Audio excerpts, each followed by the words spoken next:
delegates, this is Allison Cederbaum and I will be serving as your World Health Organization Chair this year. In this video, we'll be going over how to write your CRP. A country research paper, or CRP, is an essay about your nation and how it relates to your committee and topics. But more than that, it's a great way to streamline your conference preparation and research and put it into one structured document. It's fantastic for organizing your information and for using as a baseline for your research as we lead up to conference, which I will go into more detail about in another video. Without further ado, let's look into how we can write and structure our CRPs. First of all, your CRP is going to be broken down into two major sections, general information and topic-specific information. The first section is going to have important information about your country that is non-specific to any committee. This section can be around half to 1.5 pages, but there are no strict page minimums or maximums on any part of the CRPs. You should try to include all of the following in this section. Demographics, so that would include population, as well as gender, race, ethnicity, and religion percentages, literacy rate, and lifespan. You'll also want to include geography, so that would include neighboring countries and capital city, as well as topography.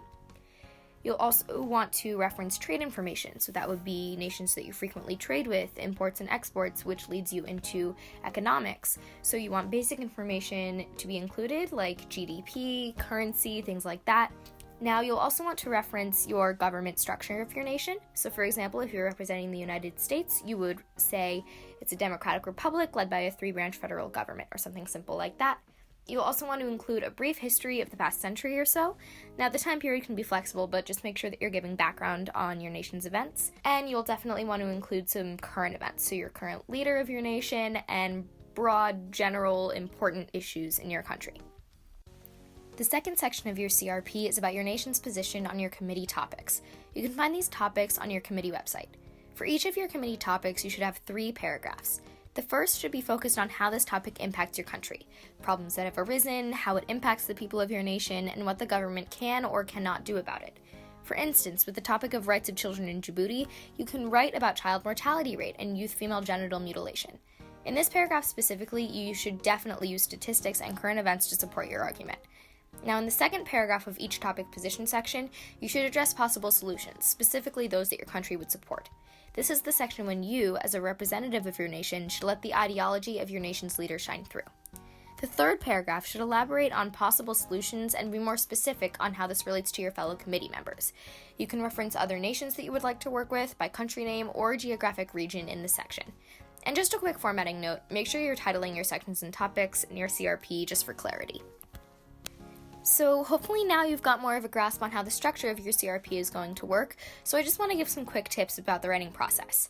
For one, you're going to want to use as many trustworthy sources as possible in your research, I'd say at least 5 or more, and include a works cited at the end of your CRP. You might even want to try to find a native news source translated into English to really get an understanding of how people in your country think. Second, remember to represent your country, not your personal beliefs, as you propose solutions. If you're representing a nation that you don't necessarily agree with, that's great. It's definitely an opportunity to learn about others' perspectives, but make sure that you are actually representing your nation as authentically as possible. Third, and most importantly, make sure that you use your CRP writing as a chance to prepare for conference and take note of what you should speak about and write resolutions about in committee.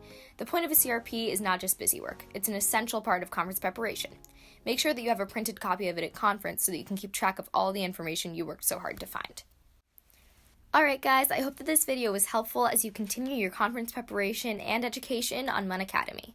Make sure to take a look at the specific CRP on your committee's website for a more committee-specific example of what a CRP should look like. See you all at conference!